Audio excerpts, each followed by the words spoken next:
Hey guys, Doug the retirement guy. Big question here. When should I take Social Security? 62 or wait till 70 years old?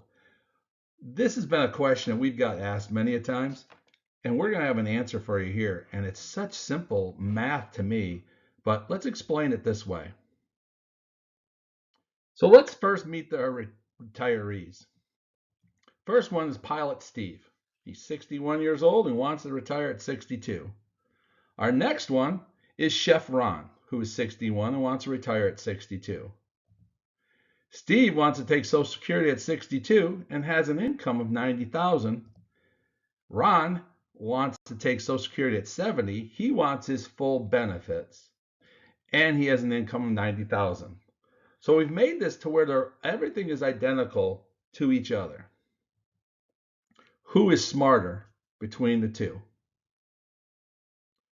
First thing we got to do is explain to you, and I'm going to make this simple, is the Social Security rules. Rule number one, full retirement age is at 67. You can start at 62, but you have to take a reduction, and that reduction is about 30%. Now, if you extend your retirement, you will gain 8% per year after 67 up until the age of 70. And that's the maximum rate. So realistically, let me show you an example. If you are 67, you are the baseline, we're saying you get $1,000. If you take it at 62, you get a 30% reduction. Now, every year after 62, that reduction slowly reduces down, basically about 8% per year. If you wait until 70, they will add 8% per year, so you get $1,240. So how much does each one get? Well, Social Security benefits, both of them would qualify for $2,304. Now, Steve, taking it early, is going to lose $691.20, while Chef Ron doesn't get anything he's not taking it early. Chef Ron gets $552.96 more a month because he's going to delay it all the way to the age of 70. So, Steve only gets $16.12 and Ron will get $28.56 when he retires. So right now it sounds like Chef Ron is actually the winner. Cost of living. As you all know, I've talked about this many a times with cost of living. What is your cost of living? Well, let's first look at the assumptions. In the cash account, both of them have $50,000. Stocks, they got $250,000 invested in stocks and then $700,000 in retirement accounts. So both of them have $1 million in cash sitting in their investments. The retirement living expenses we pay is $6,000.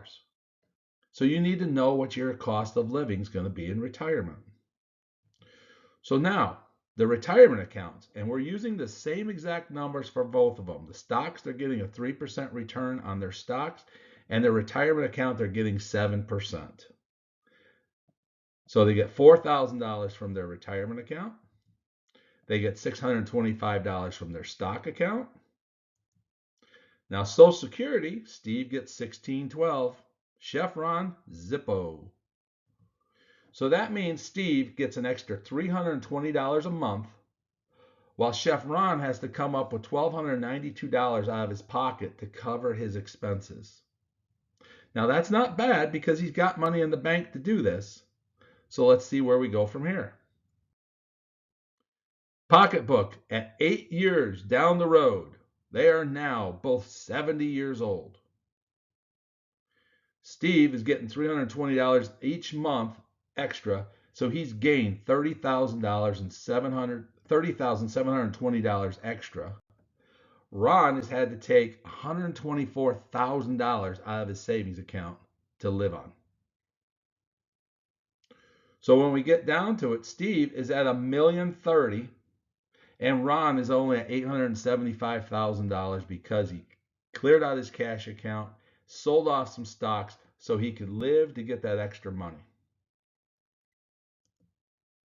So Pilot Steve has gained a $154,000 advantage over Chef Ron strictly by taking Social Security early.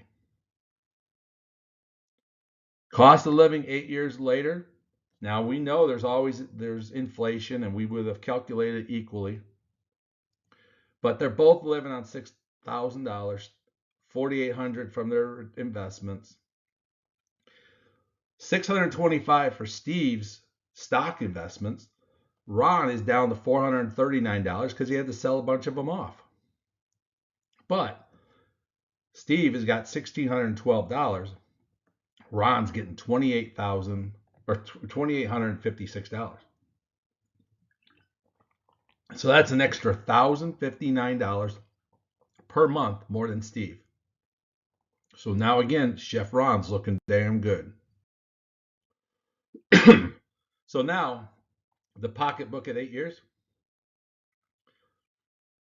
Steve is still only getting $320 a month extra. Ron's now getting that $1,059 extra. But here's the difference. To make up the difference, that $1,000, so you take $154,000, divide by that $1,059, that equals 146 months, or 12 1/8 months,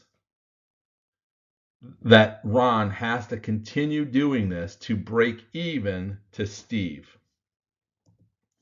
So Chef Ron has to wait 12 years to break even with Pilot Steve to have the equal amount of money.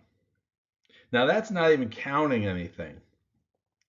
Well, this is all a bunch of what ifs. What if Chef Ron unfortunately passed away before the 12 years are up? What if Chef Ron, did this and now he's 70? He's got to go to 82 to break even. What kind of life do you have when you're 82 years old and you're just breaking even? So again, guys, this is a simple one, easy way of explaining it. Our clear winner, Pilot Steve. He retired at 62. He took his Social Security. He lived on, didn't have to worry about it. Had $320 extra every month and enjoyed. Chef Ron had to come up with money out of his savings account, which is perfectly fine. But at the bottom line, 82 years old, he finally catches up to Pilot Steve. I wish them both great health because you're going to need it to get to that number. This is real simple, basic stuff of when to retire. It's on timing. 62 is still the magic number, guys. Hey, this is Doug, the Retirement Guy. I hope you like this quick little series that we did about retirement. If you like it, give us a thumbs up. Don't miss any of our investment scenarios or investment videos that we do to help you grow your dividend in retirement. Hit that subscribe button. Doesn't cost a thing. Just get our updates in normal situation. The other one is leave a comment. You like what we're doing. You didn't like some of it. You didn't like some of the numbers I used. Throw a comment back in there. Let me know. But all we're trying to do is try to make you a better person ready for retirement. Everything helps our channel grow. That's what we're trying to do. Thanks, guys.